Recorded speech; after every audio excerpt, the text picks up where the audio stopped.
Hello and welcome to the Big 12 Mafia Holy Rivals Show. Today we're doing a co-show because yesterday Wild Ute couldn't make our show, and we want to make sure that he's here for our picks. And we welcome him. My partner in crime for these shows is the Wild Ute, and then one of my key contributors, Moen Sports, is with us. Is sitting in his dapper dress and looking like he's ready to go back to West Virginia for that football game last Saturday. So you guys got anything to, just as we get started, you guys weren't with us last night when we were talking. How did you guys' weekends go? And tell us what's on your mind to start off with. No, the weekend was good.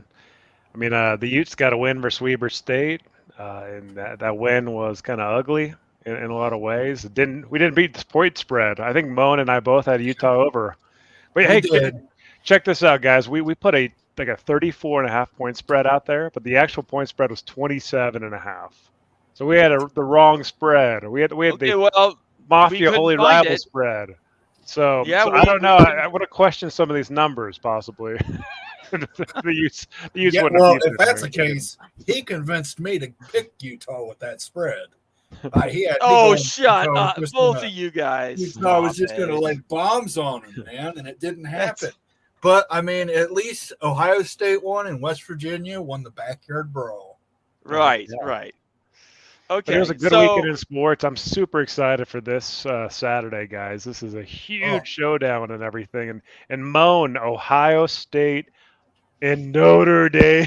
Oh man, we got to get his takes on this thing. We're waiting a long time to hear your takes on this game. all well, you want right, them I right am. now? I'll give them to you right now if you want them right now. Wait, But we'll save them a little bit. We can't go What do all you the way now. what do you want to show us? Sorry, I didn't catch that. We need I said I Moan's could go take. into it. Go into what? That's what I'm saying. What did you say? Go into Notre what? Dame and Ohio State. Notre Oh, Dame and okay. Ohio State. Yeah, that's this week, right? You bet. Okay, Saturday so prime time.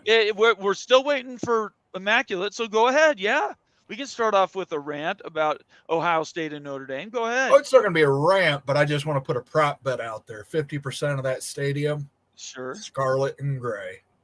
You think so? Because, Notre Dame fans have been selling their tickets like crazy. How much are they going for? I'm just curious. How much does that game cost them? I've heard $1,400 a pair. I Wow. wouldn't be surprised. Okay. All right. Yeah. That's pretty healthy. So I mean, we're doing picks on Friday, so you don't have to give us our pick, your pick right now. But as a preview, why don't you tell everybody what they're going to be seeing on Saturday?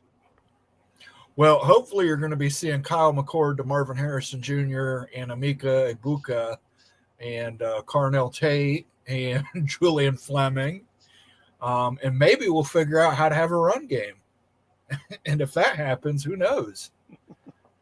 So I think that brings us to and welcome Immaculate to the show. Good to see you. That brings us to a good point that is not part of a topic I'd planned on talking about, but since we're right here, it's something I think we could review really quick before we dive into some other things that we want to talk about. Our picks from last week. We want to talk about news. There's this whole relegation article out there for the Pac-12 and the Mountain West. I don't know, all these different ideas.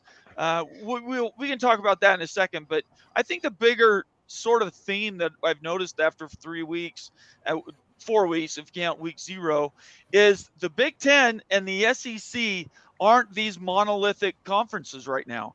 Everybody looks vulnerable. There's not one conference that looks like they're just going to run away from this thing. So I want to give you guys all a moment to discuss that, because I don't think there's a team out there right now that anybody can say hands down they bet the farm that they would win the national championship. So Ute, why don't we start with you? Yeah, I don't think there's any super dominant team. You got to give it to Georgia, but I don't know if they're the same Georgia team as in the past.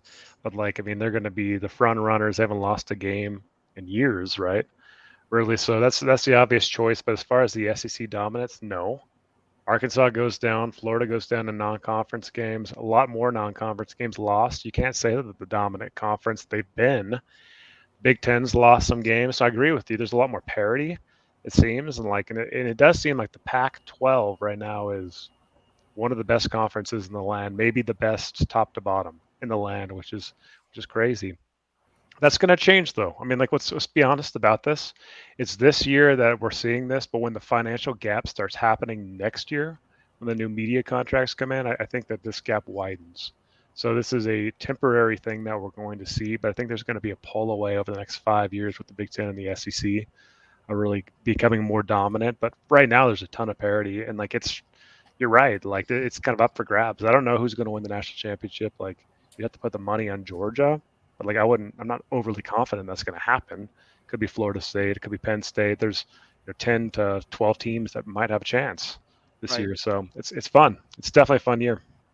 Moen. Yeah, well, let's not completely crap on the Big Ten. That's mostly the Big Ten West's fault. The Big Ten East, one school has a loss, and that's Michigan State. Rutgers took care of business. Maryland took care of business. Penn State took care of business. Ohio State took care of business. And Michigan's schedule's nothing but cupcakes. So, I mean, look at the strongest division in college football.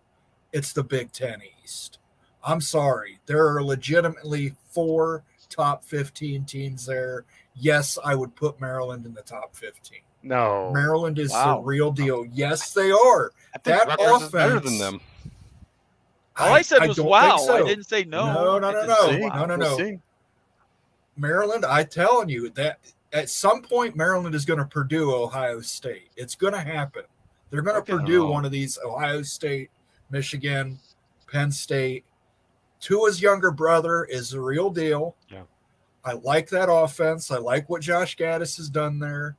The defensive line is really strong. I think the Big Ten East is the strongest division in college football. Okay. All right. Immaculate. Yeah. Well, first off, just like Mr. Jones says in chat, Iowa took care of business. I don't know what you're talking about. They've like doubled their point score from yesterday. You just can't deny these facts. But other than that, he's right. The West is looking pretty bad. I actually think Rutgers, their defense, what little I've seen of them, it's kind of impressive. They're out there running around pretty hard. I'm actually I hate to say it, but right now, if I had to pick a number one team from what I've seen, I think I might have to go with Ohio State. Mm-hmm. Don't do that. Don't put that on me. I'm sorry. Well, you know what? You deserved it with that Big West comment, but if I'm bringing the curse on, then that's what I'm doing. But no, seriously, what I saw in that third game was the Ohio State we were waiting to see. So going into this Notre Dame game, they have the advantage because Notre Dame doesn't really have a whole lot of footage to look at and figure out what are we going up against, whereas Ohio State has 3 weeks of Notre Dame pretty much playing the same game for 3 weeks in a row to look at and say, what are they going to bring at us? So, and if they get that win this weekend, how do you not put them at number one? I want to bring up a topic here, and like an honest topic. I think the Pac-12 is a better conference than the Big Ten right now. It's a better overall conference. Overall, sure. Yes. Yeah. So there's no disagreement there? No. In fact, I was actually contemplating putting USC as number one. I think that their defense is much improved, and I think that's going to be a tough out for everyone in that conference this year. Is USC the best team out of the Pac and Big Ten right now, you think? No, I think Washington is. I think Washington's the better offense, but I think Washington's better than Ohio State. I think Michigan, the overall team is USC. If there's a team to challenge out of the Pac-12, it's going to be Washington, not USC. I think it's USC and Washington in that final. I want Oregon State to be there, and I was calling for it, but that Washington offense right now is pretty ridiculous. Man, you guys have some stank on you right here. It's all about the Utes. I'd give it to Washington too. Washington's the number one team in the Pac. Washington. Utah could pull it out, but we haven't seen what you got with Cameron Rising's coming back, guys. We haven't seen it, so the smoke is Rising's coming back this week. Okay, that's where all the smoke's going right now. That's what's wonderful about college football. Momentum picks up week after week. If Utah's still undefeated in another 4 weeks, how close will they be to the top? right? So this will all sort itself out. We don't need to get ourselves wrapped in knots about where everybody is right now. But if you were to talk about the 4 Iowa's top still teams winning the West in the I'm just telling you Pac-12, right now. you can't say Utah. Up to today, Utah looks better than Washington. You Well, I can't wouldn't say that. that today. That's what I'm saying. So Like, but it'll I would grow. say I would make the argument that Utah looks as good as anybody else in the Pac. They don't look good as good as Washington. Nobody else does. Well, yeah, not Washington. I agree with you. Washington Okay. looks the best. Utah may that's have the the best standard. defense still. They do. Yeah, I'll give Utah that. And if Utah's offense proves themselves out here in the next coming weeks, then we might revisit that. Yeah. We'll have to Utah see. owes Ohio State a win, and Ohio State loss in the playoff. Yeah, it's not going to happen. Well, it's not going to happen. See in the playoffs. All right, let's move right along. Let me get some business done. Since we jumped right into this, I didn't really do some of our pre-work. First of all, I want to welcome everybody. If you're new to the channel, please subscribe. All of our Twitter addresses are on the screen. Follow us on Twitter and turn on your Twitter notifications. I'm starting to harp on this now. I'm getting a lot of people sending me messages, DMs, and Twitter saying, I'm not getting your notifications. I don't know what you're doing on Twitter. I was like, do you have notifications turned on? So you have to turn notifications on for individual accounts. Please look into doing that for each one of us. And then make sure you subscribe and turn on notifications on YouTube for this show. We have content that we work really hard at, and we're really glad you're here. So if you're new to the channel, thank you for being here. Another thing I wanted to get out is I finally received the towels, the rally towels that I ordered. Make sure I got this upside down. There we go. And they're really slick. And I've got them. I've got 6 right now ready to go out to founder members. If you want to be one of those founders, let me bring up the webpage so you can see how you can join. I'm going to share this screen. How you can join the channel and be one of our founding members. And you go to this join button right here on the Big 12 Mafia show page, and then you pick founder membership. And once you sign up for 1 month as a founder member, you'll get access to all your comments will be read as long as there's not a super chat. I pretty much get to most founder comments, or sorry, all member comments. And then I will send you one of these rally towels. They're really cool. You can put them in your golf bag, or display them in your house, or put them in your car. I don't really care what you do with them, but they're neat, and I wanted to reward the people that have been with us from the beginning. For sure.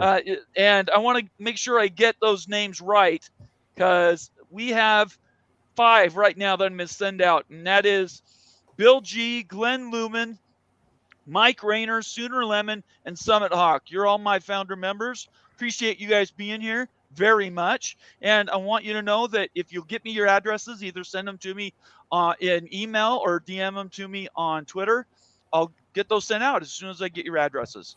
The other thing I want to point out is up in the upper right-hand corner of our screen, there's a QR code for BYU mini helmets. It's one of my advertising groups. If you'll click on that, you can go and buy a BYU mini football helmet. Great for presents and, I don't know, maybe a spittoon. I don't care. But if you want to buy something cool, that's one of those things. All right, all that's out of the way. Now, let's jump into our first topic, which is, again, this realignment stuff with Washington State or Oregon, the Pac-12, now Pac-2, and this idea of this relegation thing. What, did you guys get a chance to read that article? I love that article. I read up until I saw it was Boise State's idea. It was Boise. Oh, gee. Well, it's a good idea. I mean, let's be honest about that. It's a great idea, guys. It's a great idea. If you, well, go ahead. You go ahead. I'll get into that. The relegation idea. Like, why not? We've talked about the finances of like the Mountain West Conference. How like it yields $5 to $7 million per year, as is. If relegation can get you a few more $1 million that you wouldn't have got anyway, because it brings intrigue to a team that might get sent down a division or move up a division, like why not? Like it's all about the Benjamins, baby. And so really, like, we're not talking about a lot of money for these schools. So a couple million more is actually pretty substantial. So I think this relegation idea makes plenty of sense. I want to see it so dang bad at the Mountain West and the Pac relegation system. The Pac 8 and the Mountain West 8. That's the idea right now, and the idea is bringing up North Dakota State and South Dakota. I think, are like a couple of Yeah. the expansion targets to bring in the Yep. Mountain West and put them in the lower division and play off and have two schools move up or down, either annually or every 2 years. So I think it's a fun idea. Like, and why not? Like, what are you getting by just being the Mountain West and like sitting on a couple $1 million a year? You need to add more intrigue to your league. This is a way to do that. And so I think it's a great idea and needs full consideration. So right now, I posted the link in our comments section. You guys can click on that and go through this article with us. But I just want to make sure everybody had access to it while we're talking about it. All right. I know how you feel about this, Immaculate. Come on and really tell the world why this is a good or a bad idea. Sure.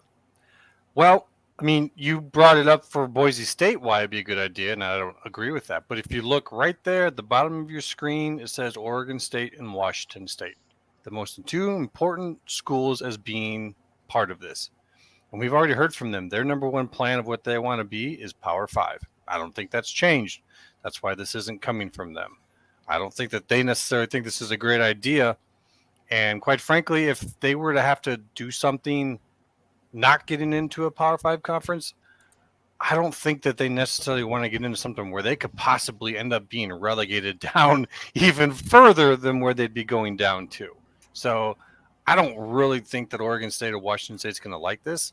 I get it from the level of those down there who, whether you're in the Mountain West, whether you're in the AAC, maybe you're in the Sun Belt, you're just not getting looked at. So something like this would shine a spotlight, and maybe you would fall down at one point in time.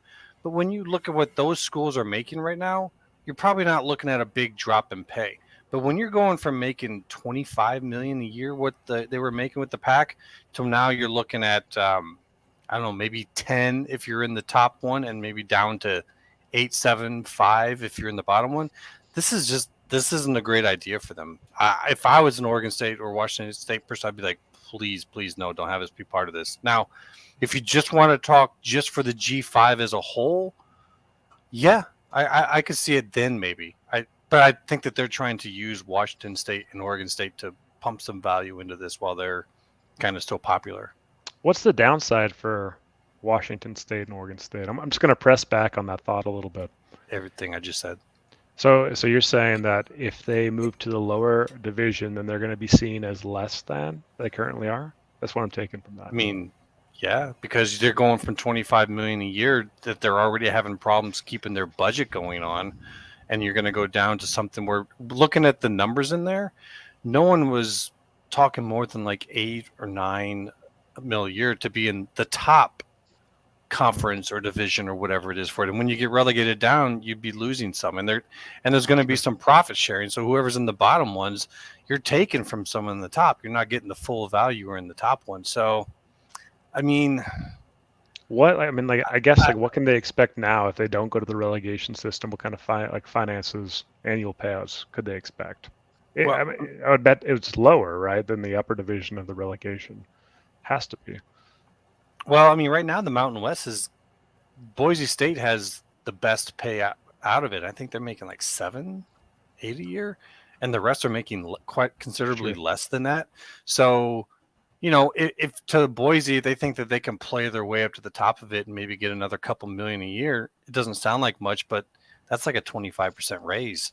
So that's what they're banking on is by making this kind of a whatever. I don't want to come up with a name that's not nice, but kind of making a show out of it.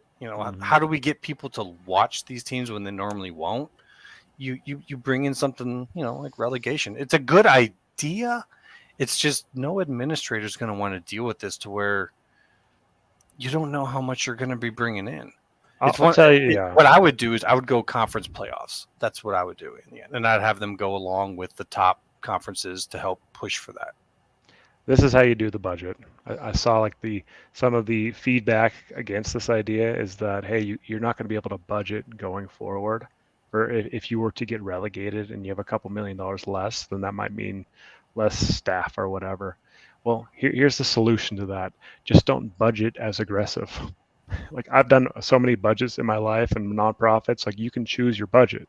Just freaking budget conservative, and that's not an issue, guys. Like, that's such a non-issue thing. It's so dumb to hear that kind of stuff. Sure, I agree with you, but do any of us have like faith in these administrators at these schools to actually that they would vote to do that? That they would be like, yeah, I want to have more, be held more tightly responsible for this. These guys aren't like, top end CFOs for major companies. I mean, they're not used to having to actually deal with money and treat it to that degree. They're always used to getting bailed out.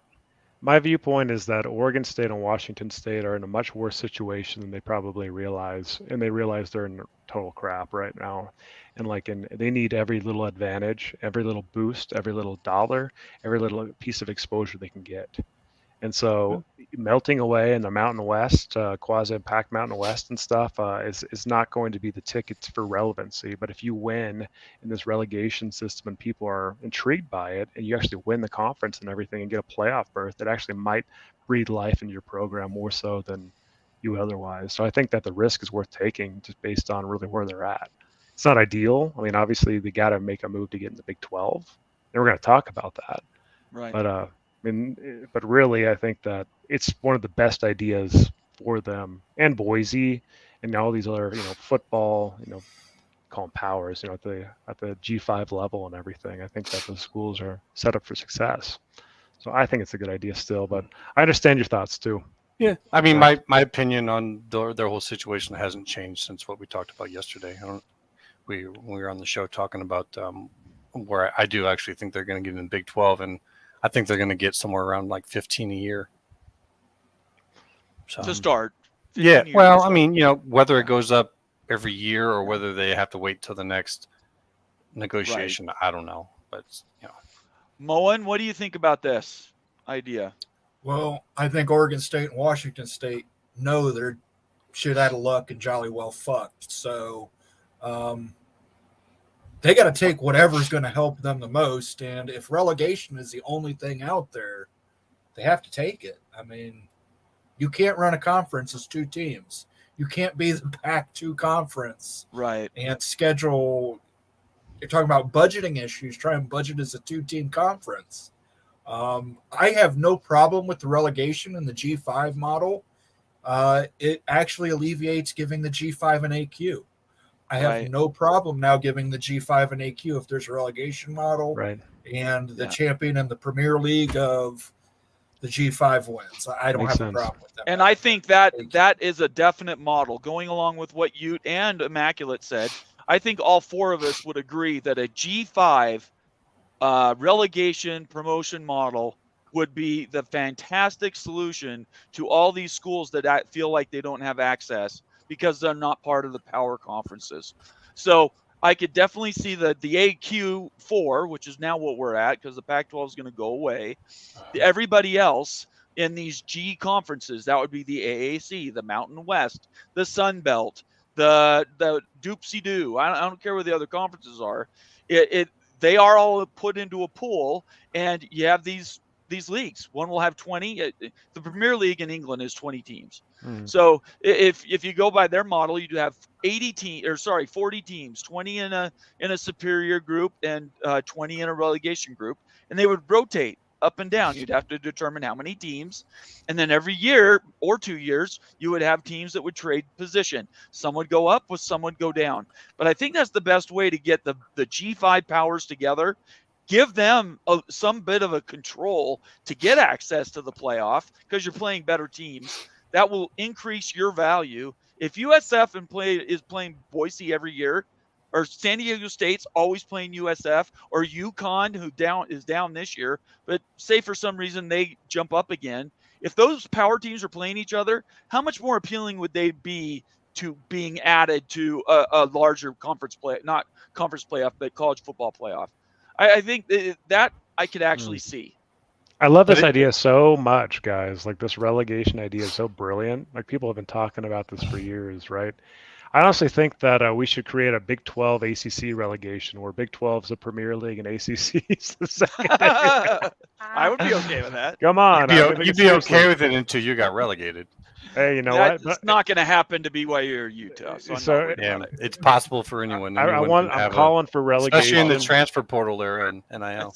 I'm calling for relegation with the Big 12 and the ACC. But here's the thing, though. This is all based upon the Pac being the top conference in it. And there's, of that whole group of schools that they're listing off as being part of it, only 2 of them can say that it actually happens, and that's Oregon State and Washington State. And it's dependent upon them buying into it. And we've heard from them, I don't think this is their idea at all. Like we're saying, this is Boise State's idea. Like, hey, let's do this. I think Washington State and Oregon State looking at this going, I don't think so. I mean, when you look at all their statements, it's all about being in P5. And if they do this, does the Pac, like, somehow do they maintain their power conference status with the CFP and that payout? Because now you're talking about all these teams have a chance to be in that. So now, and that's why they want to end it. How much more does that payout have to be? That's why that's not going to happen. Yeah, so to me, it feels like a leverage push.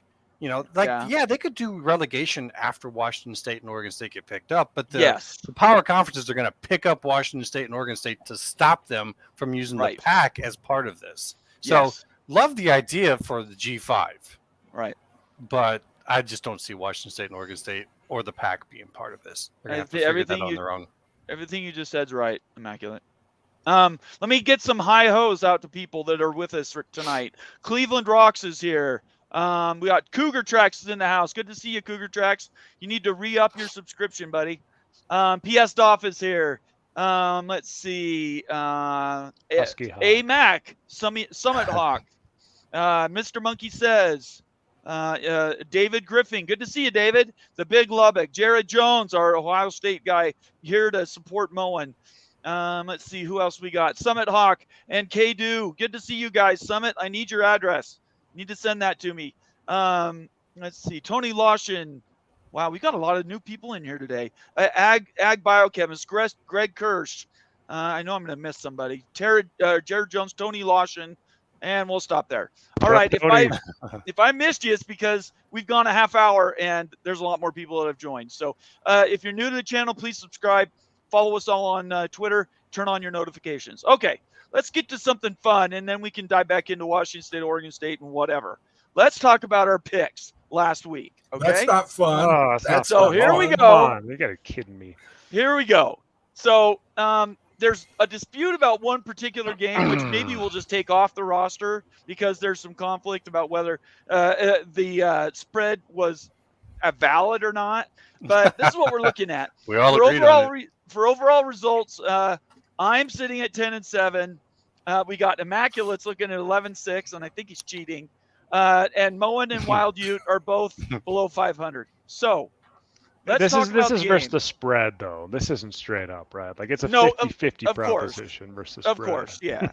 It's against the spread. We're not talking about absolute winners and losers. Disclaimer. Give me 1 second. I got to bring up our list here. So, man, Immaculate, I don't know how you're so good at this games. stuff. Like, yeah, you're a little brainiac over here. I'm going to take you to Vegas, man.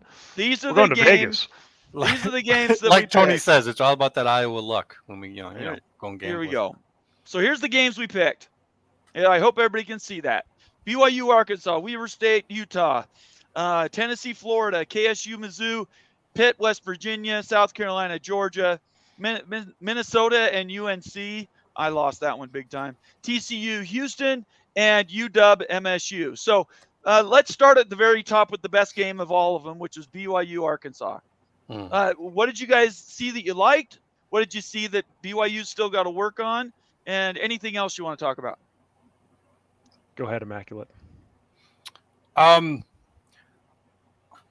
thought it was pretty impressive that BYU went down there and won outright. I think out of us, I think maybe only Nate actually said that BYU would win outright. I think both Oot and I had BYU as our picks, but we were going by the spread. Right. So the fact that they won outright in Arkansas, it's not the top SEC team, but even when the SEC is down, Arkansas, you can count on to play tough. And that's what I thought happened. And it was a great showcase for BYU that they deserve to be at this level. That's probably how I'd sum it up real quickly. Is it showed that BYU deserves to be here. Okay, Ute. What a massive win for the Cougars. We were talking about this before last week, and don't count out a Utah-based team when they're a severe underdog. Yes, That's the moral of the story. Like, it happens all the freaking time with Utah, BYU, the Utah Jazz, and like in Arkansas had all the love. They had every advantage was going to Arkansas. And so this game just seemed like one of those classic games where a Utah team comes and just punches up. right. And that's exactly what we saw there. I mean, the Cougars played phenomenally. I love the effort there. And going down 14-0 early, I thought when I was watching the game, I thought that was actually as odd as it is. Sometimes when that happens, it's like almost an advantage for a team when like you're looking at equally weighted teams, just because of like the sigh of the home field. Like they calm down. You know, the game doesn't have as much juice. Everyone's feeling comfortable, and all of a sudden BYU's coming back in that game and everything. And like it happened so dang early. It happened in the first 2 or 3 minutes in the game, 14-0 Arkansas. And the Cougars started climbing back. And Nate, I text you, remember, like when it was 14-7, I'm like, this game is just going to be an absolute dogfight. And it was a dogfight. And I am not surprised the Cougars pulled it out. Last week I said I wouldn't be surprised if the Cougars pulled it out. I wasn't picking BYU straight up, but I wouldn't be surprised. Happened just like that. Never, ever, ever bet against a Utah team, University of Utah, or BYU when they're severe underdogs. That's the lesson learned here for everybody listening. 100% agree, and everything you say I agree with. Moen, what'd you think? Well, what about Utah State? Does Utah State fall into They don't that apply category? to that. No, it's BYU, Okay, University of Utah, and the Utah Jazz. I just wanted to see how far that logic stretched. I didn't Wasn't going to see Weaver the State game. either. I don't think we have see any of the game. I watched the highlights. I saw the catch. Great catch. Right. Very Marvin Harrison Jr. like catch. Yep. It was a huge win for the BYU program to go on the road at an SEC school and win there. Yeah. That is a huge, huge deal. Yep. Definitely something to build on. Right. Even if the rest of the season doesn't go the way you want it to, that's a keystone win. You can build your program around that. I agree. It would have been just like that for Utah last year. They had Florida down and beat, right? And that would have been and they won this year, so it doesn't really matter. They always get have the revenge trip, but it's interesting that Utah lost on the road last time, won at home. BYU lost at home and won on the road, but both of them beat SEC teams. And I think that shows you that the parity is a lot closer to the top than people think. Immaculate, what did you think about that win? Okay, sorry, which one? I'm talking in chat over here. We're starting with BYU, Arkansas. Oh, I already said, yeah, I felt that was BYU's coming out. Okay, all right, sorry. Yeah, we're good. Okay, great. So let's talk about Weaver State, Utah. I'll give you my opinion about Weaver State, Utah. I thought it was going to be a bigger beatdown, I must admit. You were the one that actually got the pick right, though. So we made our own point spread, right? We did. We were talking about it, and we weren't sure if it was going to be 27, 28, or 34, 35. We discussed it, and I think we went for the higher one, all of us expecting Utah to overperform. But I think it really was a 4-touchdown game. And I think Utah did about what it could to keep going. Those injuries are just dogging the Utes. Yeah. And I have nothing but respect for the program. Obviously, I still like Kyle Whittingham, even though he says some weird stuff. But the program is fantastic. And, I think everybody's just got bigger expectations, which I told BYU fans, I was like, we want these level of expectations. We want to be down on wins that we think we should have won by 2 or 3 touchdowns. We win by a field goal. We need to have higher expectations ourselves. And that's what the Utes have right now. And I think that's admirable because that takes a long time to build that into your fan base. And they've certainly earned it. So I think this week's a big test. Yeah, that was a tough one. Utah decided not to run up the score. I think they could have, but they chose not to. So, we gave 34.5. Right. We weren't sure four or five touchdowns. We weren't sure. Utah was the gentleman in this game. And we could just take that one off the board and just not even count it. No, I think I it's don't I have say a we relevant. take it Let's off the go. board. Let's take it Yeah. off the board. Take it I off the don't- We board? can remove I that don't from care. the record. Yeah, let's book. we'll take it off. Would take you it like off. the It's new standings after that? fine. Yeah, I'm not going to fix the graphic though. But Sure, we're not go going to ahead. use that Yeah. graph. Yeah.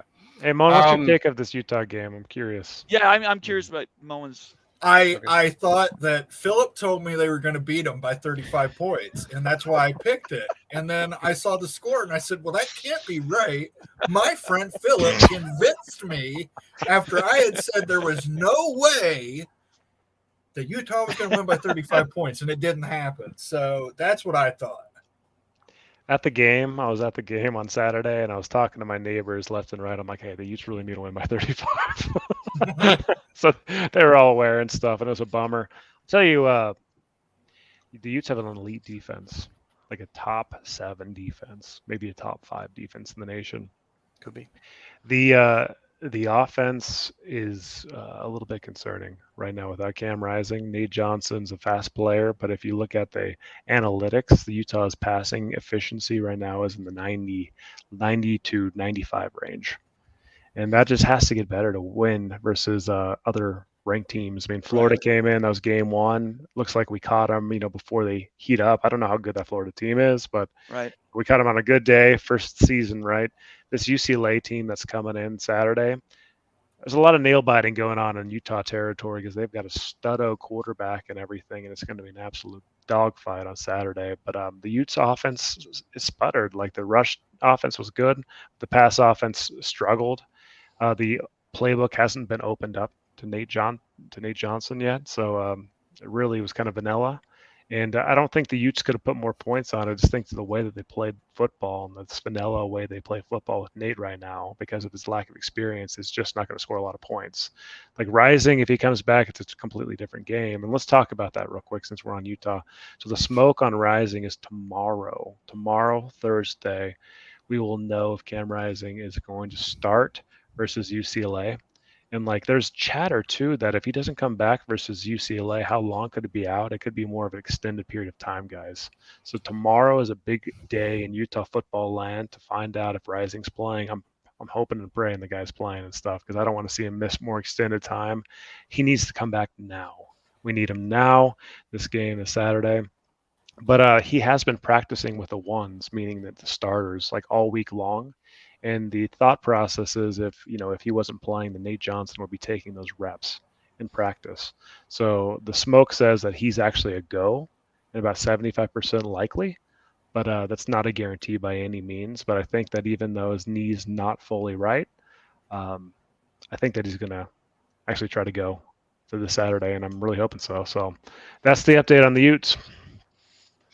Moen. Yeah, I don't know. We're not making picks yet. I know that, but Right. boy, Dante Moore at UCLA, everything I've seen from him this season, it's building. It's building. And at some point, he's going to go off. And I hope we're not playing him when he does that. So that's it. That's all I have on Utah. Okay. Immaculate, did you say something already? I think that for me, the interesting storyline for Utah going forward is still, and I know Oud may not want to hear this, but will Cameron be the quarterback next year? He's got injury issues. I don't think so. We have seen this before where, a senior has to transfer out and go somewhere else because the future of the team is somewhere else. And the guys that could do that are getting a lot of play time right now. They're getting a lot of looks. So, and if he doesn't come back for this game, if he doesn't come back, that's even more. That was a fantastic comment you made last week. I brought that up on social media and talked about it with some of Ute fans. Very unpopular to even bring up. Oh, I bet. Say that again. Say which comment? Okay, so the comment that if Rising doesn't come back this week and if he's out for an extended period of time and he doesn't come back this season, I don't think that happens. But if it happens that way and he doesn't come back, is he the starter going into next year in the Big 12? Because you could lose those guys to the transfer portal, those other quarterbacks, because they've been looked at now, and everyone will know what's up. The reason I don't think he does that is his age and his injury problems.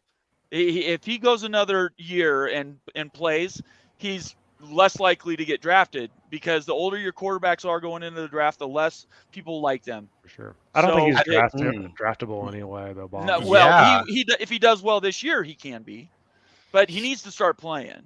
Yeah, he needs to start playing. He needs to start playing versus UCLA. Yeah. Yeah, it's a big if right now. Yeah. Especially in a big-time quarterback draft. Him, right. If he only gets like a half of a year in and he's got injury problems, who's going to want to take that bet when you've got all these other potentials? Yeah. But what was it? Charlie Brewer got left out because he had an injury year and ended up going to Utah, and that turned out to be a disaster where he might have been a late round draft pick if he had just gone in and taken the chance. So it's a big roulette risk. It is to do that. One last thing, and we'll leave the Utes after this one. Like I watched, and I told you this, Bomber, but I'll tell everybody else. I visually watched Rising. This is going to be singing kind of silly. I watched him jog. He jogged out and was warming his arm up with Nate Johnson during the game on Saturday. And it was the most clunky, awkward, like untrustworthy jog I've ever seen. It was really like mechanical because it just didn't seem like he trusted his knee enough to even jog to the sideline without pads on. And I'm thinking to myself, gosh, dang it. Like if he's jogging like that to the sideline, like, is he faking that? Is he just like trying to put on a show or something? Like, I mean, I don't think so. I just don't know if he's there yet. And so it's concerning times. Tomorrow there'll be a lot of clarity. We'll know tomorrow if he's playing. And that's going to be a huge deal for the Utes football season. Very fair. Before you go on, am I changing these records while we're going forward? Just what do you mean change? The only thing we're going to take out is the Weber State Utah game. So okay, yeah, that ahead. One you just remove and it'll just up. Be gone. Okay, that's great.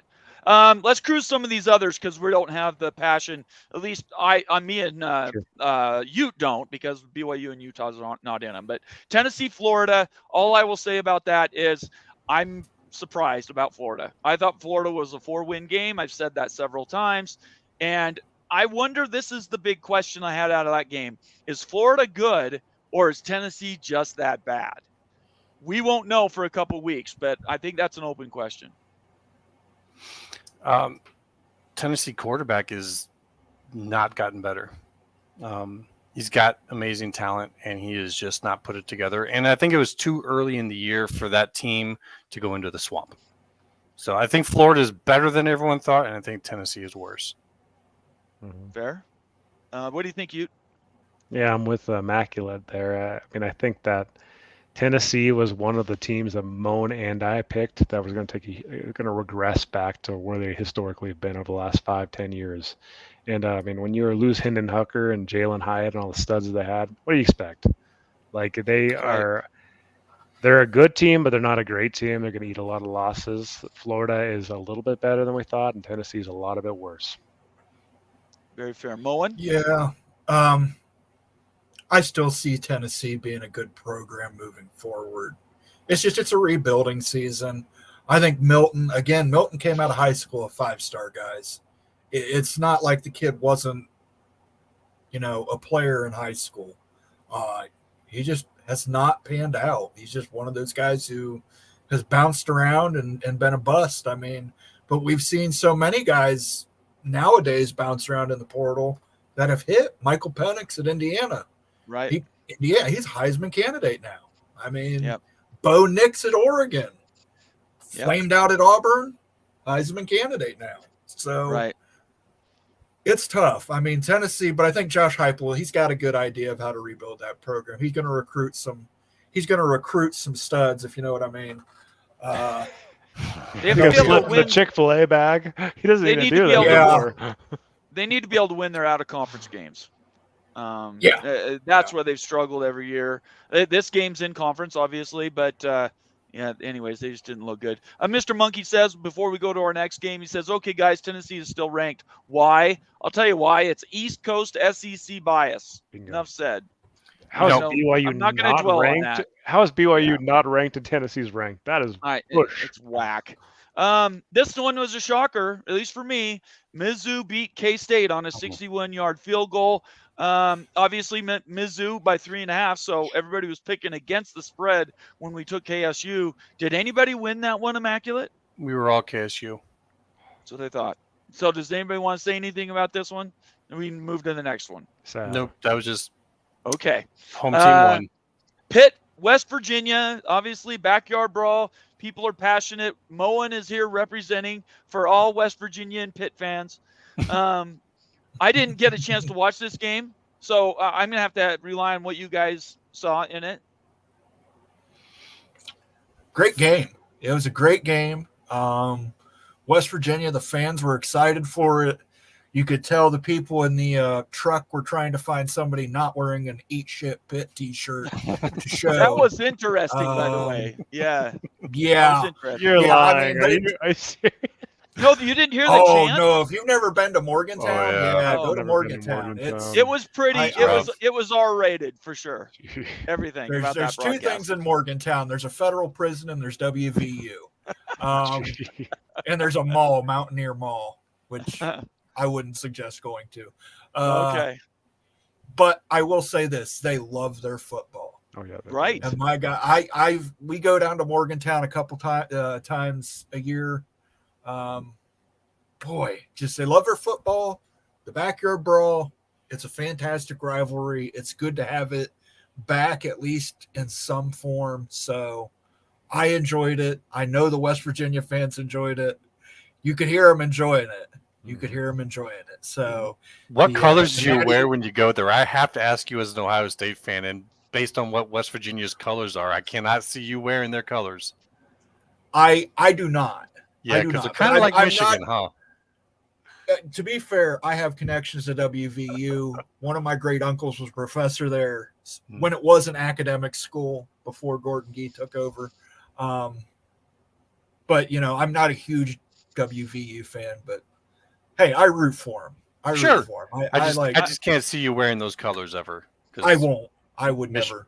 I'm a West Virginia fan because of Coos. My buddy Coos, he's a friend of mine, so I'm a West Virginia fan. It's hard to win there. I know that. It's hard to win there, but I just love the fact that they have no couth and they don't care. Yeah, you will see every swear word known to man on every t-shirt. Right.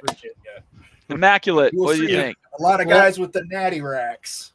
They go 30 racks of natty light walking into more.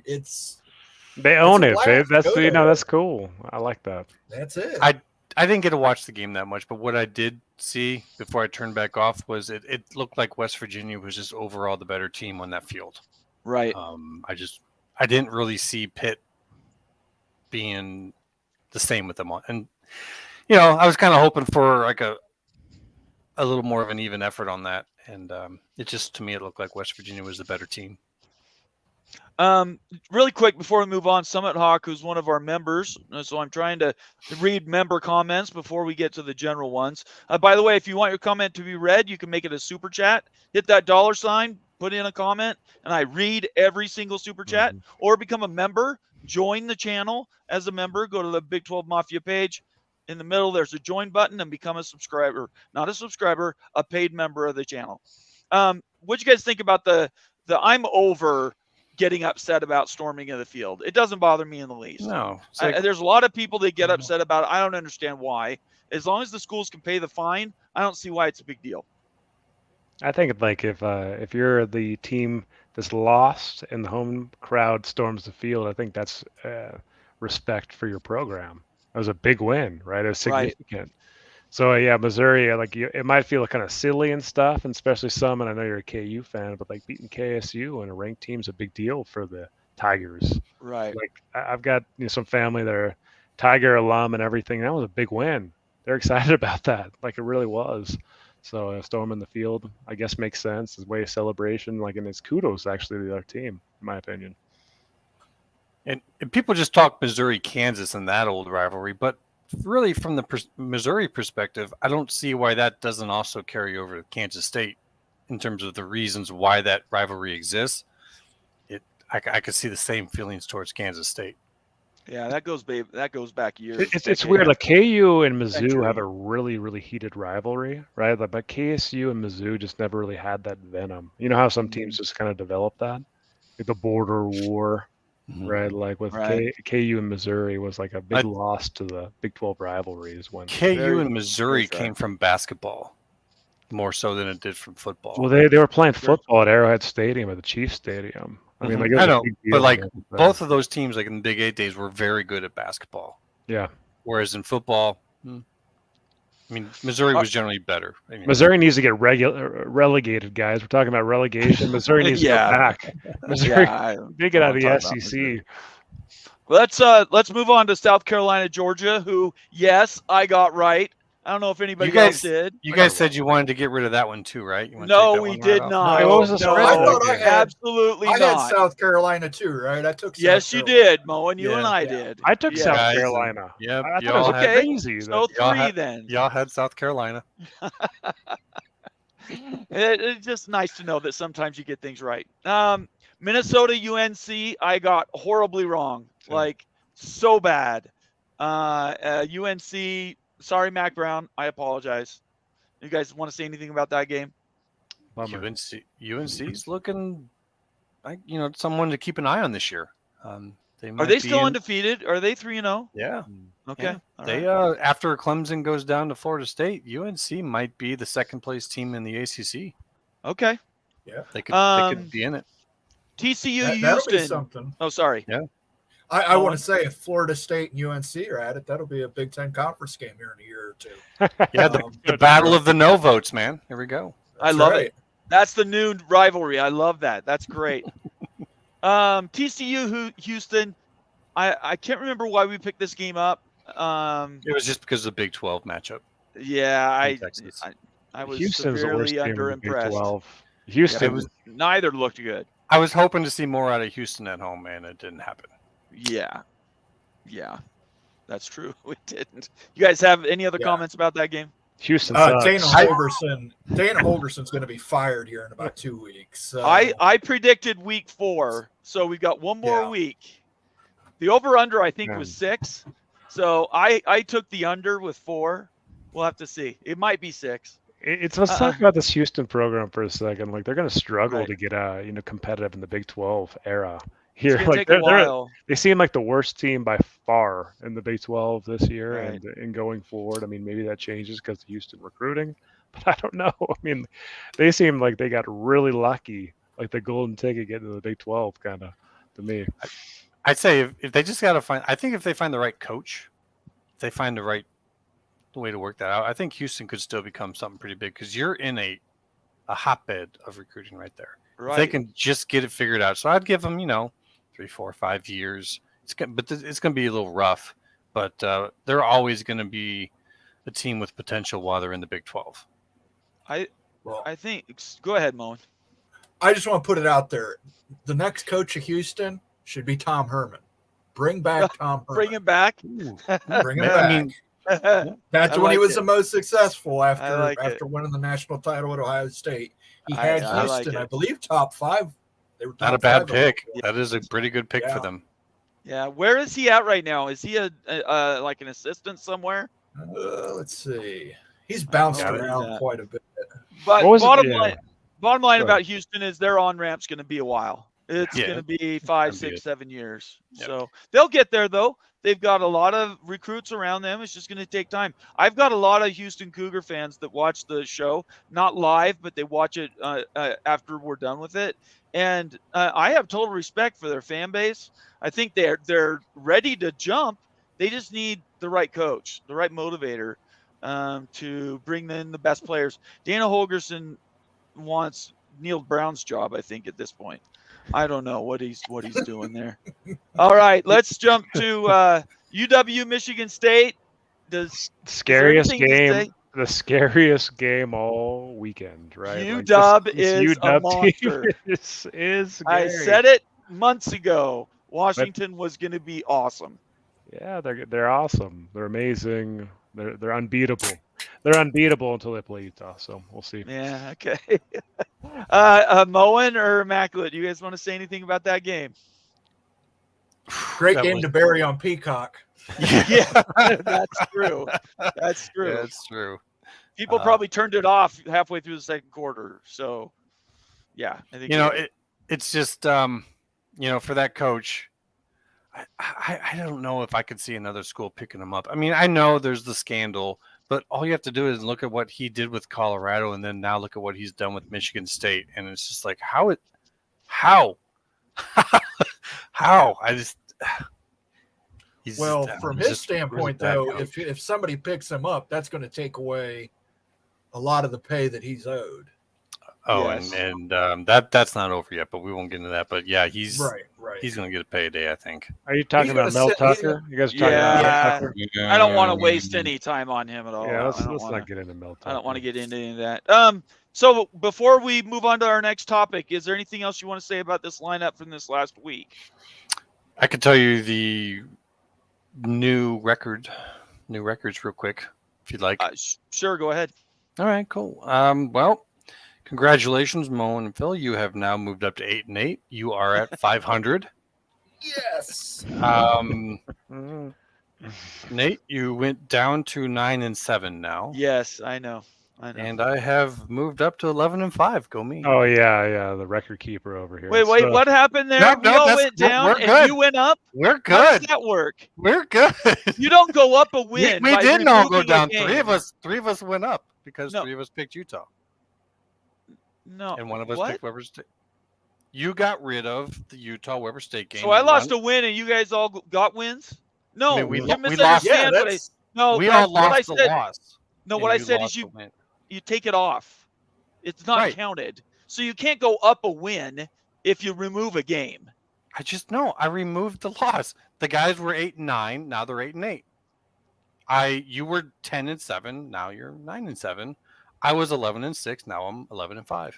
Okay. I just removed it. Sorry, brother. Right. Who put Immaculate in charge of the money and Monopoly? That is not my call. I did not even bring it up. Hey guys, we got to get to talking about this Big 12 opportunity, perhaps for Oregon State and Wazoo. Yeah, right? Before we change gears, we'll do that because that's next. Let me get 5 comments out that I picked out while we were going through our scores. So Steve Moser says 35 BYU, 31 Kansas. Winner might get ranked unless there's an impressive 2-2 SEC team. I think we can all, if whoever wins that Kansas BYU game will be ranked. I'm going to say that. BYU. It's true. How does BYU only have 1 vote? I don't know. It's not a bunk, right? I'm a huge fan of my spunk. If you saw Arkansas last week with the last rankings, they were almost into the top 25.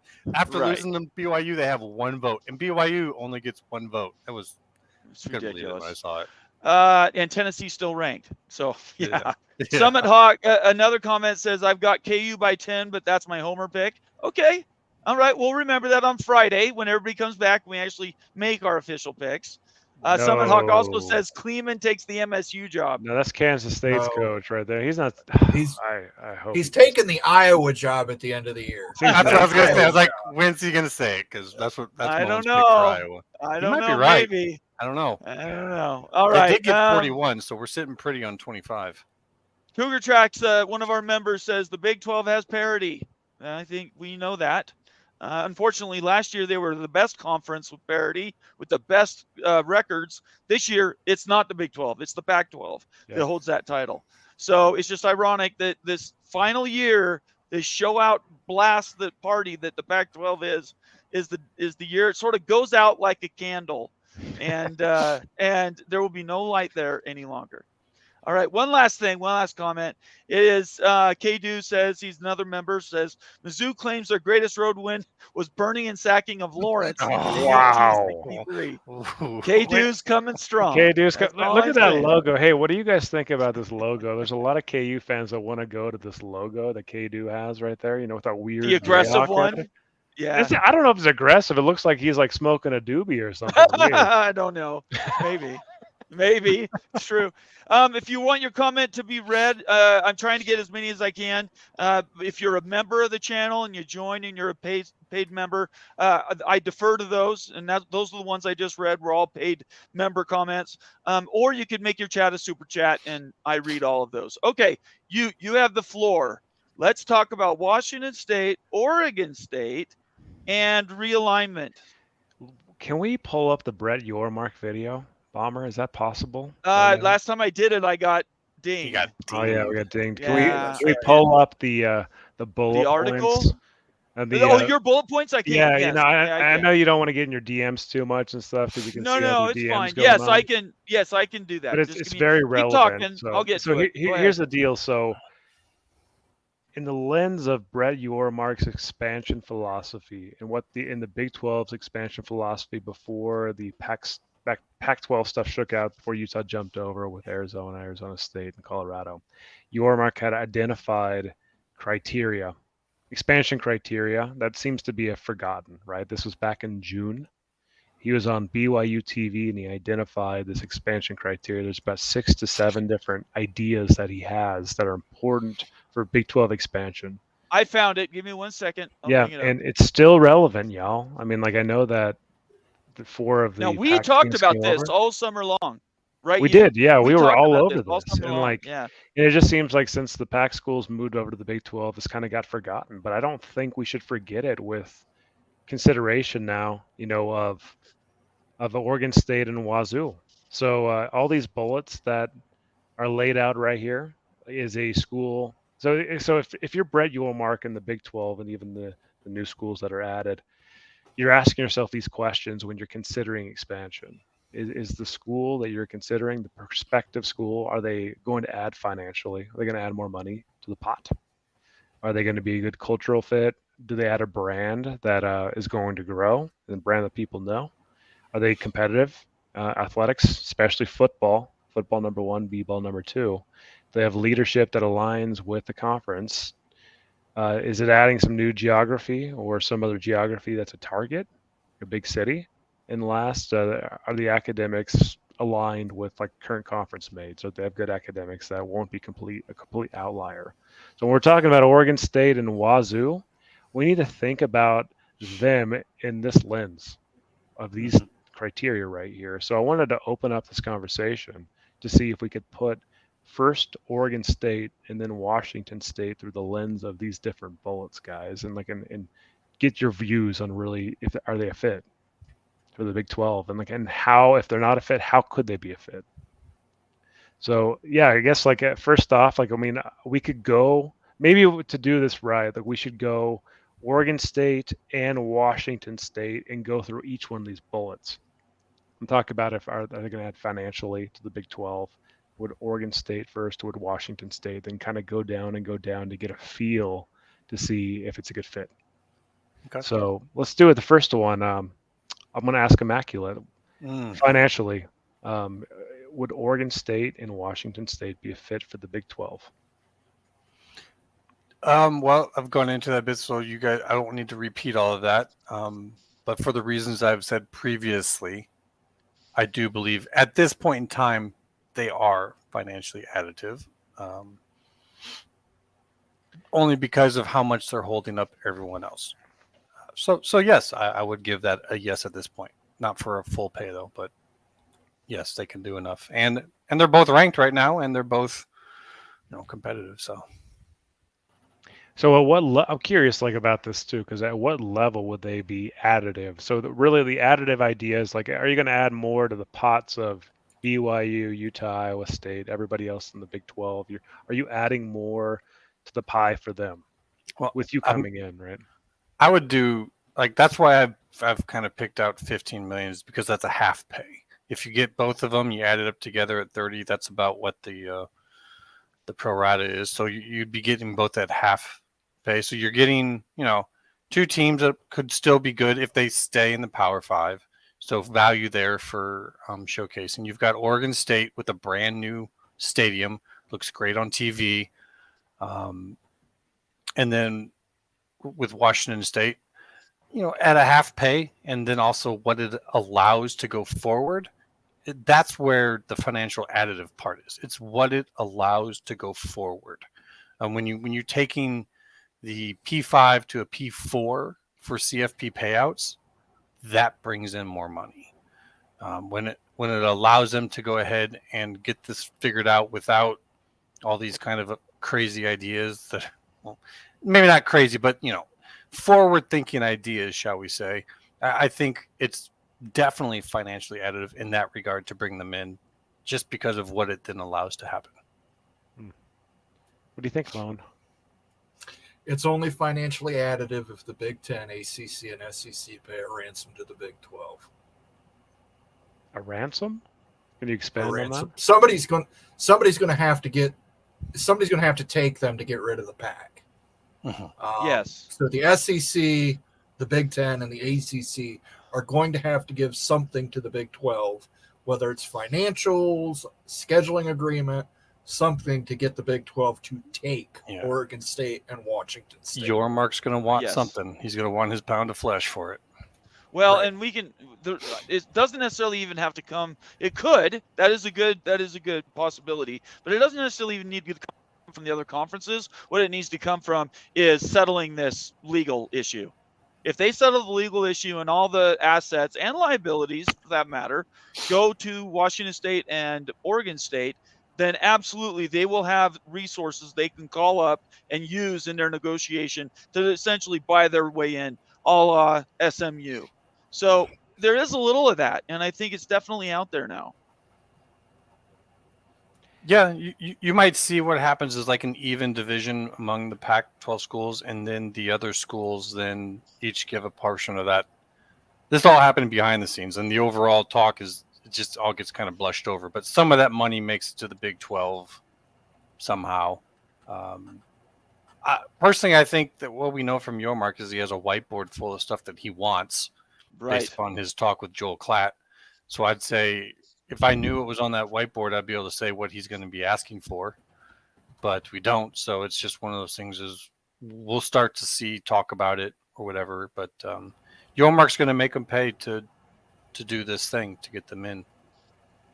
So to answer your first question, I think financial additive, I think both schools, if they win or at least get a good settlement out of the Pac-12, settling that out, I think they will be financially additive. I certainly think that in a few years, they have really good fan bases. I have no doubt they'll meet the minimum they need to be valuable to the group.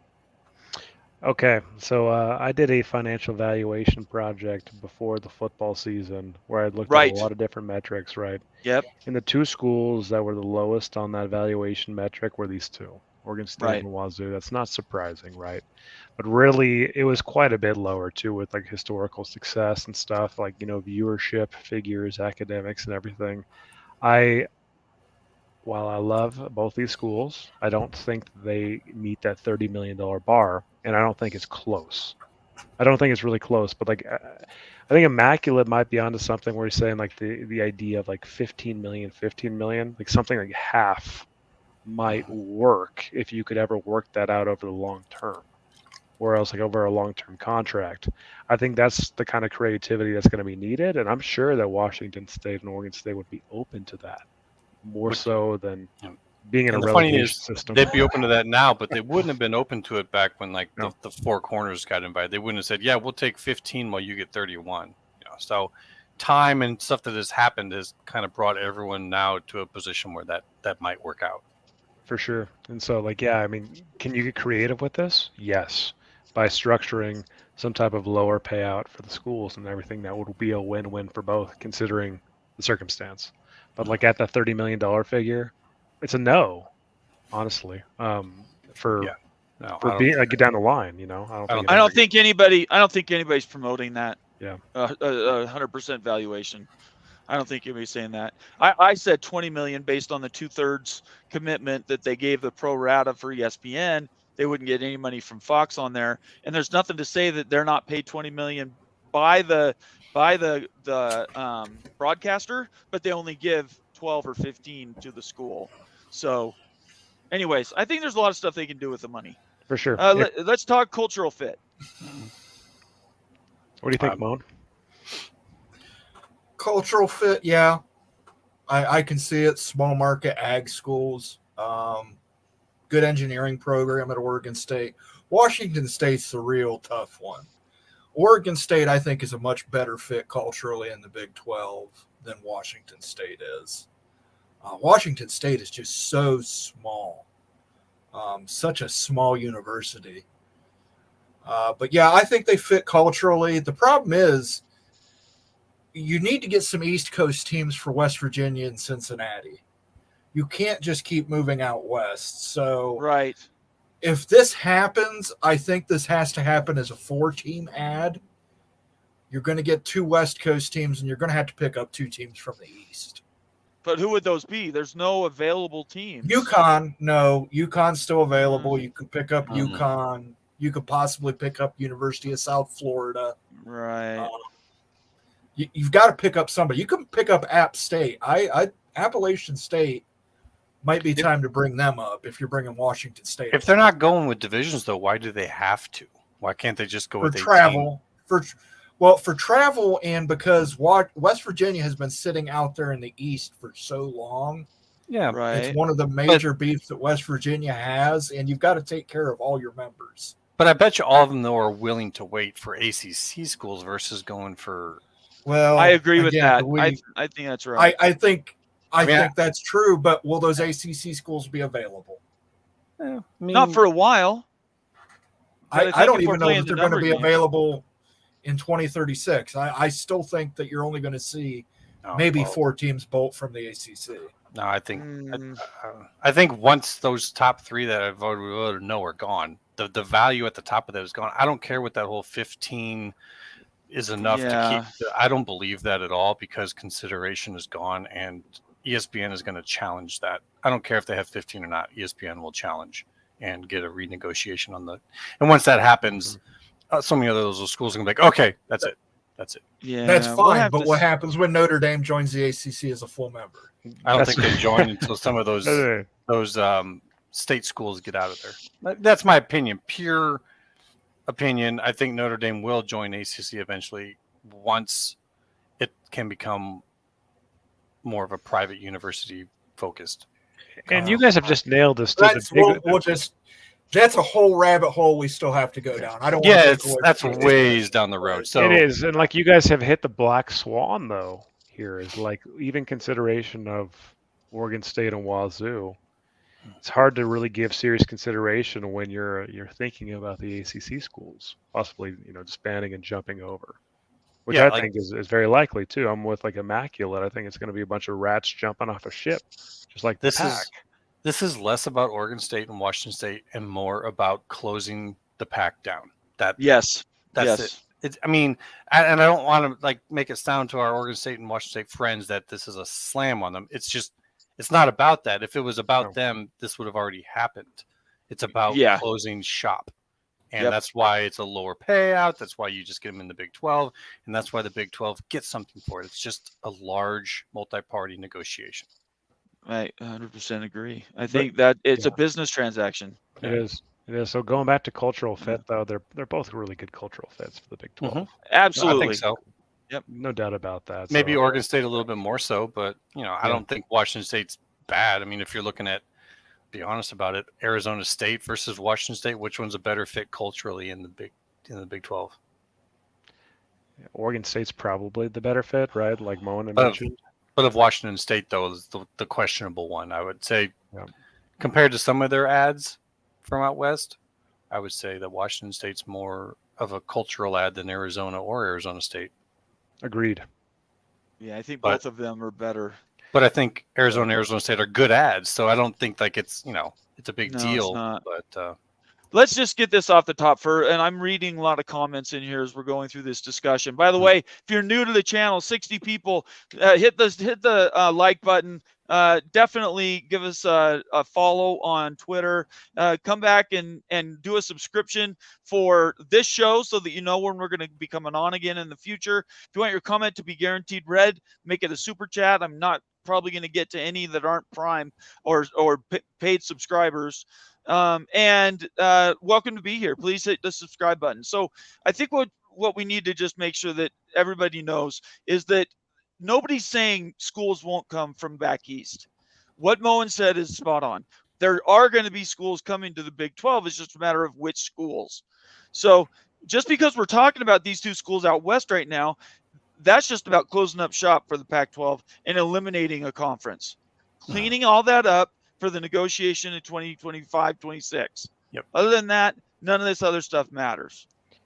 And So, we're talking ahead. about what's in it for the Big 12, right? Like that's all good and Yeah, fine, but like from what's the in it for fans' the Big perspective, 12? like Right. how will they fit in with us? Right. I mean, like in this exercise we're going through is your Mark's mind. Like, what's in it for Brett Yormark being the commissioner of the Big 12, and what's in it for the existing members of the Big 12, and Oregon State and Washington State are on the outside looking in, and this is the evaluation of like, do they actually make sense to add? That's what we're doing here, right? I think. Yeah, if you go to the third one though, I think that's where you really see where things have changed. So yeah, the brand upside is a really interesting one. It's changed a lot in a short amount of time. I think that like brand upside really means like what's your existing brand, and like do you have growth potential in your brand too, or is it a declining brand, right? Like in Oregon State's brand, I would say is on the rise, but really, what's the potential there? They've been in a P5 conference forever, so is Wazoo and stuff. Is there a lot of upside like a UCF that they're really going to see a lot of growth and everything, or are they going to be kind of hanging out in a tier and everything, no matter what they do?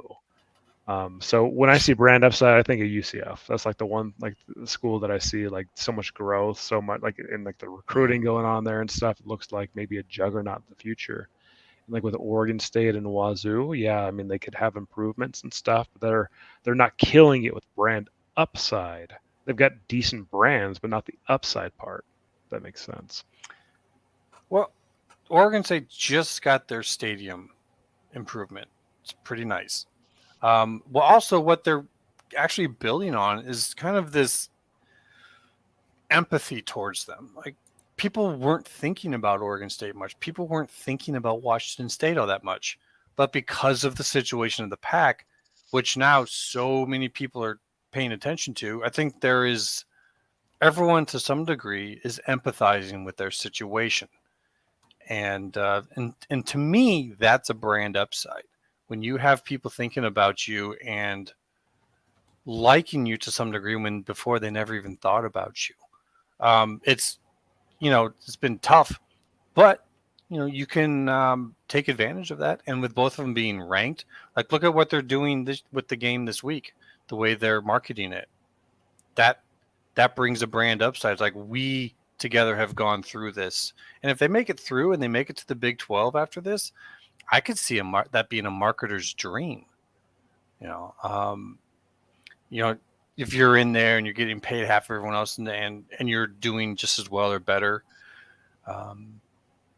I think that there's plenty of upside because of what they've gone through, because of how they've had some notoriety because of it.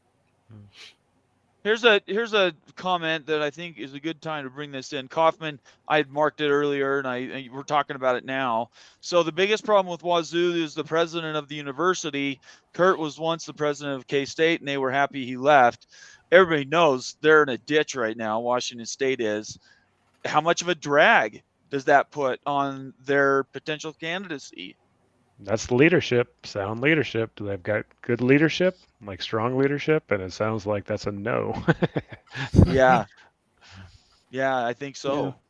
But I mean, right now he has a lot of power with the Pac-2, but once he gets into the Big 12 or Big 18, I think that gets mitigated. I don't think at this point it would stop a move. We're just simply talking about do they deserve an invite to the Big 12? I think they fit the Brett Yormark criteria, and that's all we're talking about here. But yeah, it's definitely something that if you're judging them in isolated in a vacuum, yeah, it doesn't look good. That's true. All right, what's the next one? Yeah, well, I actually want to get Moan's perspective on brand upside, and then we'll go to the next one. Sorry. Brand upside. I don't think there is a brand upside to Oregon State, Washington State. I understand what Immaculate's saying, catching lightning in a bottle. That's an if. If is the middle word in life. You can't base things on if stuff happens. You have to base them on what you know. And Oregon State and Washington State are just not great brands.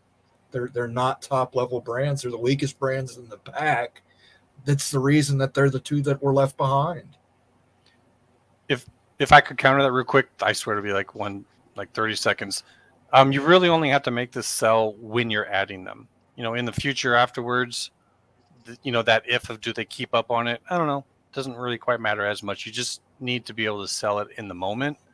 And so that's why I kind of came up with what it did for in the moment. But he's right. I mean, but that's the same with any of these teams. They might go up or down or see where it's at. But for right now, if you're trying to make this sell right now to people, I think you could point to where they're at and say that there is some brand upside, at least in the marketing aspect right now. When you're thinking of brand upside too, this is a big one, Bomber. So let's just make sure we kind of hammer this out.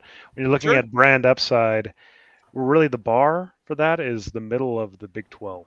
Okay, let's think about that. That's what we're talking about here, because we're talking about the Big 12 growth, Big 12 conference. So those mid-tier teams in the Big 12, is there enough upside that your brand's better than half of the teams in the Big 12? That's kind of how I see it.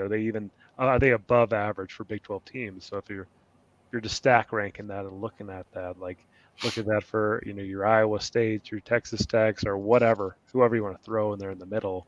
Does Washington State or Oregon State have a better or potentially better brand than those schools? I would say no.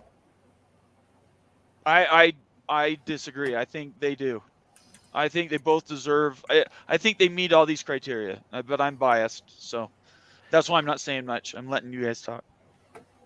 I know that's not a popular take. I know that a lot of Wazoo or Oregon State fans are going to like that at all. I think that's just being honest, though.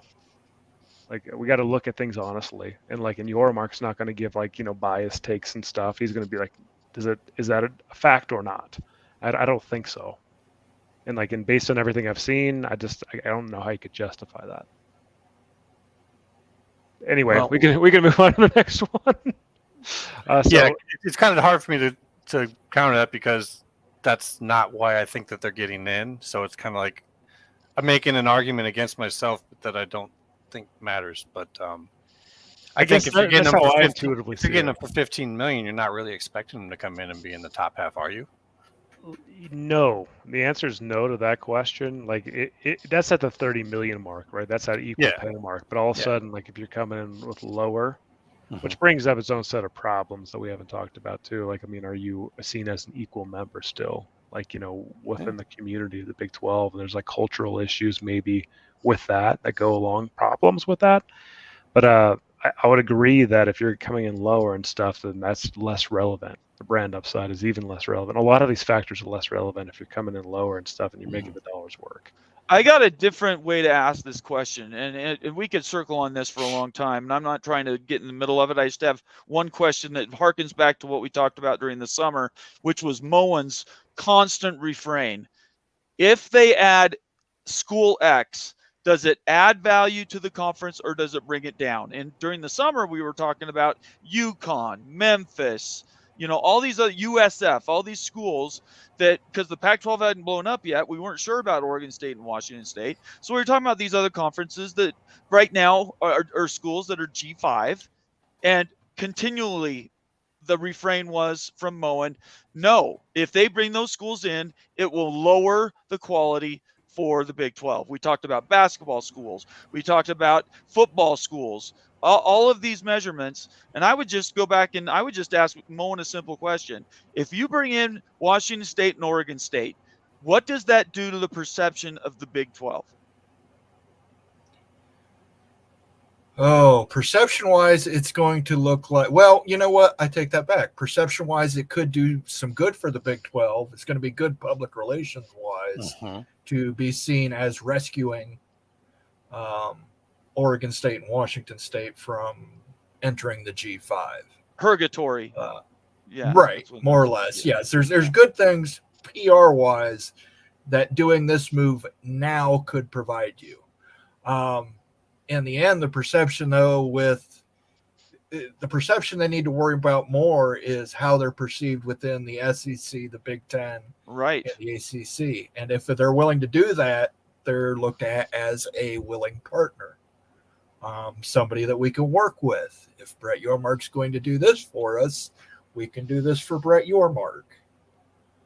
So in those senses, I think it's a positive perception. Now, ultimately, yes, you're especially with Washington State. Oregon State gives you good football and great baseball. Right. Washington State really doesn't bring you anything. I'm sorry, Washington State, you really don't. You will be a tag along for Oregon State. What do you think about Oregon State and a combo of SDSU instead? No, I just don't think SDSU carries the value they thought they were. It's not the point. It's not like we're not picking the schools here. We're closing the conference, so it's not really. You would have fundamentally closed the conference. I wouldn't. I don't think the Big 12 even looks at these two schools if it has nothing to do with that. You know what I mean? So that's when I agree with that. If you're looking at SDSU, you're not looking at this from the same lens that I am. So we'd have a hard time agreeing on it. So I don't see anything for or SDSU anytime soon in the Big 12, especially if they end up picking up OSU and WSU. I think it's a package deal. Yeah. G5 schools at this point, SMU might be the last one that gets called up. There's a real possibility that the conferences as they are set for a long time because money's disappearing from the marketplace. And now media numbers are being driven by other things, a la Coach Prime, which we haven't even touched on tonight. So I at the end of the day, the big question is, do you close out the Pac-12 to end that power conference and turn the page to something new? And I think that's driving all these decisions. And I agree with Moen's assessment, which is why I thought to ask that question. Is I think they would be looked at as a goodwill gesture. They would get some it would help Yormark buy some goodwill back that he sort of lost when he went in and got aggressive talking about possible expansion in the past. It can undo some of that damage. I think it would be a good thing. Mm-hmm. Hey, moving on here, so we can go quickly down these. Yeah, go ahead. So athletically competitive, so immaculate. These teams stack up. Well, I mean, right now, if you look at it right now, yeah, they're both in the top 25. If you look in basketball, I don't know their basketball histories. I know Oregon State is supposedly a big-time baseball powerhouse. I don't really know where they stand across the field in terms of their entire athletic departments.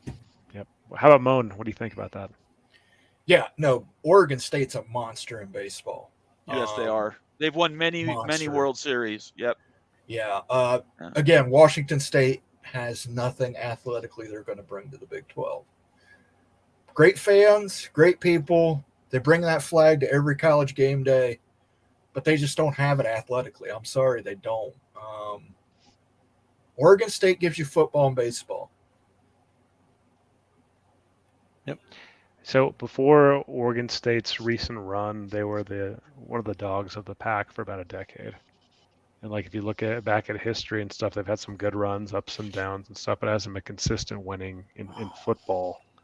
In basketball, they had a run to the Sweet 16 and Elite 8 and stuff, but really basketball, if you look at the basketball quality and football quality compared to other Pac teams, Oregon State's one of the lowest. And so I think that athletically now, in football, they're there and stuff, but historically, when you're looking at that, they don't really bring a ton. Like they're not necessarily above the Big 12 average. Maybe with some of the new G5 ads and stuff, like they're above those.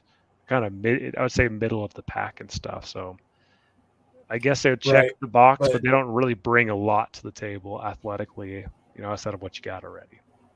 By the same token, though, what about Oregon joining the Big 10? They haven't historically been relevant since, they've only historically been relevant in the last 20 years. There's exceptions to every rule. That's what I think that's when you move up to there's recency bias. Of course there's there is. Recency bias. Yeah. So, but when you're talking about financially additive, which is number one in this list for a reason, Oregon brings eyeballs, right?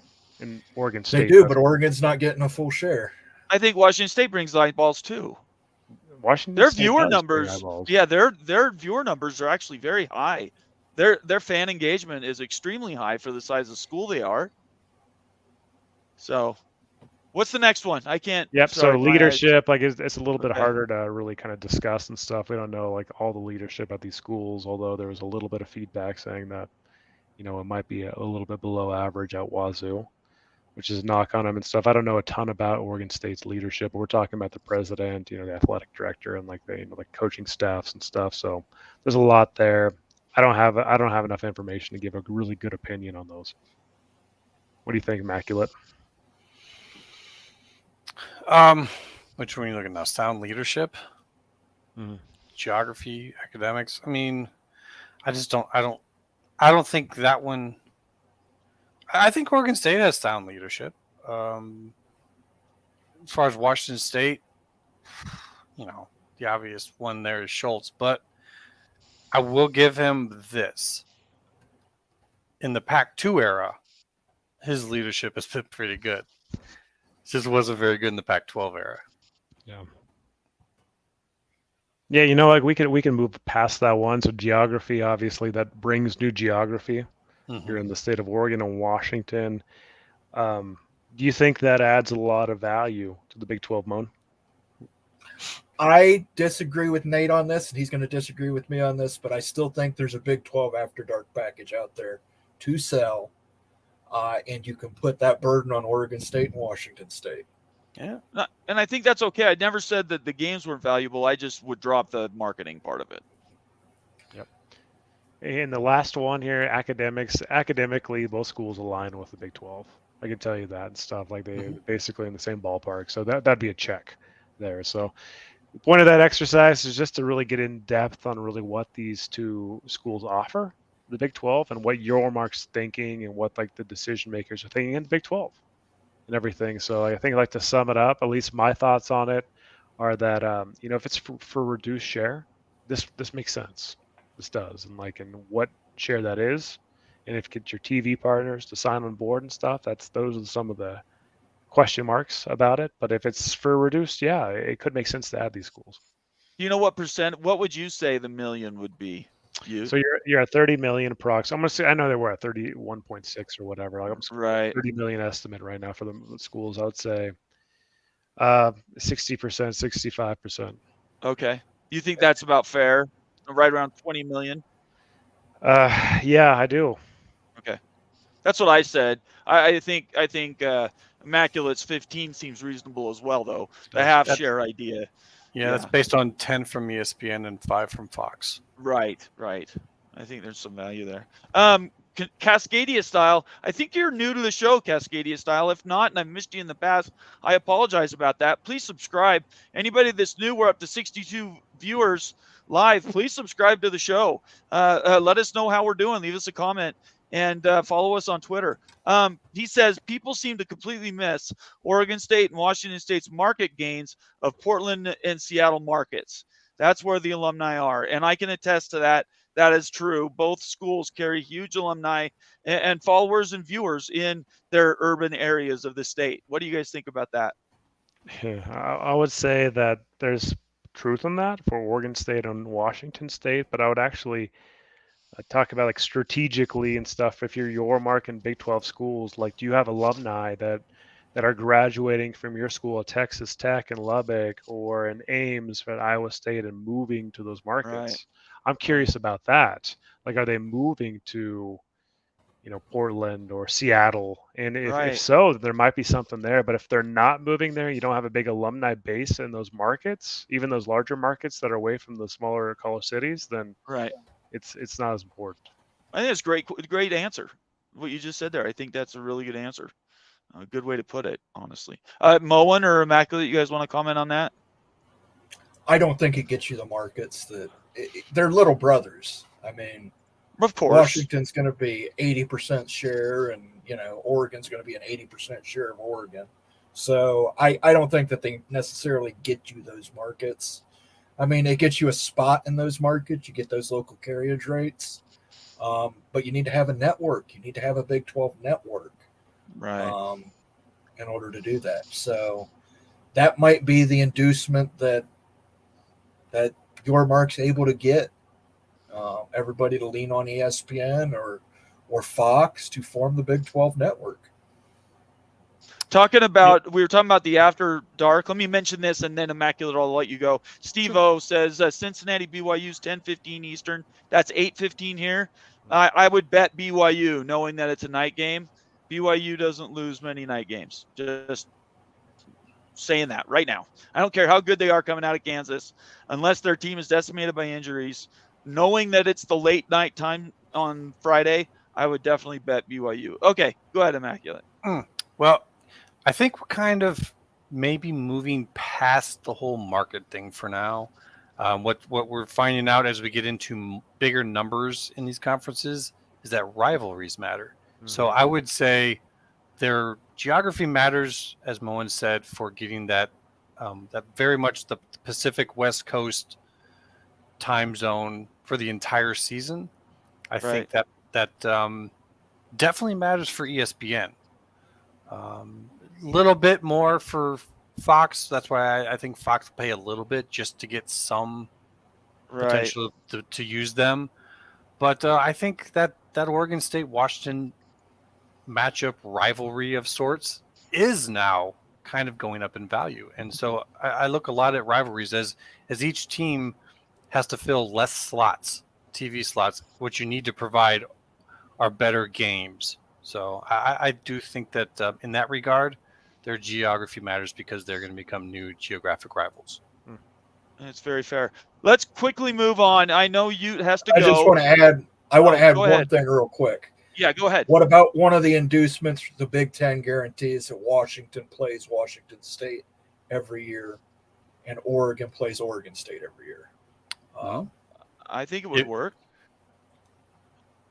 If Washington and Oregon agree to that, because I don't know if the Big Ten doesn't really schedule that, but maybe like a scheduling alliance. They'd be good. They'd be good money games. They'd get more money and eyeballs. Yeah, I mean, you're splitting the games. You're going to get an Oregon game every other year and a Washington game every other year. So that could be a big draw for the Big 12. Yep. Get you eyeballs and get you more money and access. I think that's a wonderful idea. That definitely could work. Really quick. So let's touch on Colorado. I know Ute has to go. Just one question for you, Ute. Colorado. Where's David? Where's David Talks Buffs? You've seen him 3 weeks. David Talks Buffs was on last night. I'm sorry you missed him. He told me that you didn't like Colorado. I am going to get David Talks Buffs so bad here. So we'll get him back on. Well, especially if they win this week. He seems like a great guy. So tell us what your Utah lenses tell you about Colorado right now. I watched that game. Did you guys see that rating too? It was like 10 million viewers on like that late night game. So I kind of want to delineate the CU program from Coach Prime, like because I'm looking at these ratings and I was trying to find how much Colorado, what kind of ratings we were looking at last year for Colorado. And there was almost 9 million viewers for that game. But really, this is the Prime effect, and like this isn't about the Buffs. It's about Deion Sanders, right? A lot of East Coast viewers are watching CU games because they want to watch Deion Sanders. It's not about the Buffs. It's about Deion. We all know that, but like I just want to communicate that as a Ute fan and everything. It's fun to watch, though. I mean, Deion is dang fun to watch. His son's fun to watch play and everything, and so it kind of is appointment television. You got to watch these games. It's going to be nuts versus Oregon. This game is going to get massive ratings. These USC and Oregon games, I have no idea what they're going to pull, like Ohio State, Michigan type ratings. Seriously, it's going to be like 15 million viewers. It's going to be some nutso stuff. So this is the ratings. 9.3 million. Time. 9.3 million for Colorado at State, 10 p.m. Eastern. I don't know what USC if Colorado beats Oregon somehow this week, and that game by itself might draw 14 million viewers.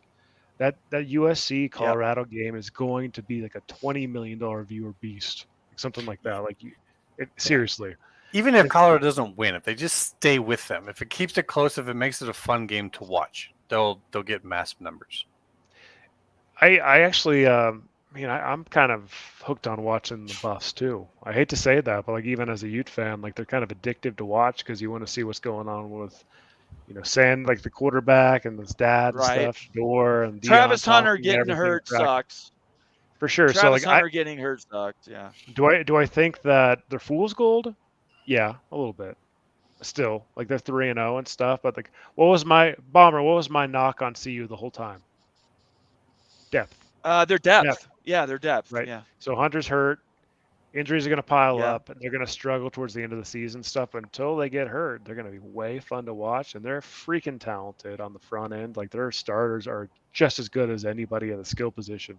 They're very talented, so they can beat teams, but they're going to get banged up. They're going to lose games this season and everything else. And I'm just happy we as the Utes got in the last game of the season some cold weather. Does anybody know what the point spread is for Oregon tonight, this weekend? It's big. It's like 21 points. They're favored by 21 over Oregon. It's like 19 Oregon is favored, or something like that. Oh yeah! Wow, it's unreal. I might take Colorado to cover. Yeah, I think it's the Travis Colorado Hunter. To cover. That's why, because of Travis Hunter. Yeah, man. It's tough because when you take away your number one receiver, now their number one defender is going on your number two receiver. It's what we saw with Shedeur in that game. That's why he kept going to the flat. He just was not trusting those guys until the very end on that last drive from the 2. And he wasn't getting rushed at that point in time, so he was able to kind of focus a little bit better. I mean, we kind of have how to beat Shedeur at this point in time. Unfortunately, you put a lot of pressure on him. So, do you guys think if Travis Hunter was still healthy, what would the point spread be then? I'm curious what you guys think. 7. 7? You think it'd still be a touchdown? No, I think 14 and a half. I'm with I would be. I would have said 10 or 11, but 10, but maybe. you dropped 10. him to 19, or they dropped to 19 because he's not there. So he's actually worth a lot more than we're giving him credit for. Number one receiver and their number one cornerback. I mean, you've essentially lost your 2 best players in one, pretty much. Yes. But let's be honest about that, guys. So, like, I mean, it was game 2.5 and he got hurt. Like, it sucks. Like, that hit was cheap and everything, but when you're playing that many snaps at the P5, A5 level, it's going to happen. Like, injuries are going to happen, these teams. So it's tough. Right. I think he's having to run at such a high athleticism in order to do that he's not carrying enough weight. He took that. He is not a big guy. I mean, if you see him, he's pretty thin, and when he took that, he just folded. So what's funny is it wasn't even that violent of a hit. He basically just stood in his way. He hit him a little bit, but he just didn't see it coming, so he didn't have the natural inclination. But how many blindside blocks happened in the last week? It wasn't near the worst shot I've ever seen given. I'm kind of surprised he had a punctured lung, lacerated 2 or 3 lacerated liver. I mean, it's like he ran into a brick wall at full speed. Mm-hmm. Yeah, and that's amazing when you consider that people's bodies are soft, bones are firm, but usually you get some give there when you hit another person. I'm shocked about. I wonder if that's because his muscle isn't all built up, like it's all that, and he didn't see the shot coming. So there's like when you see it coming, you have like a natural reaction to kind of be in a protection mode, and he had none of that. So it was I got that. It was just partly him just not having enough. I think not carrying enough weight. But also, he just didn't see it coming. He was so focused on what he was doing. 19. He'll be back. I mean, he is such a gifted player, though. He's so fun to watch. It's kind of a built-in excuse, though. Like if they lose Oregon and they lose to USC and it's pretty bad, people are going to look at that and go, "They didn't have Travis Hunter. It doesn't count as much." Whereas before, if they made these losses with him, people are sitting there going, "Okay, they're not as good as we thought." I know we're not picking games, guys, but like it just seems like the Buffs right now are so hot, right? I don't know, they're so hot right now. That's a tease for Friday. Tune in on Friday. That's right. Friday night at 7 Eastern. Be here, and we will be doing our picks. All right, we got to wrap this up. This has been an amazing show, guys. We were over 65 at one point, live on a Wednesday night. That's pretty fantastic. You're out the door first. What do you want to tell everybody?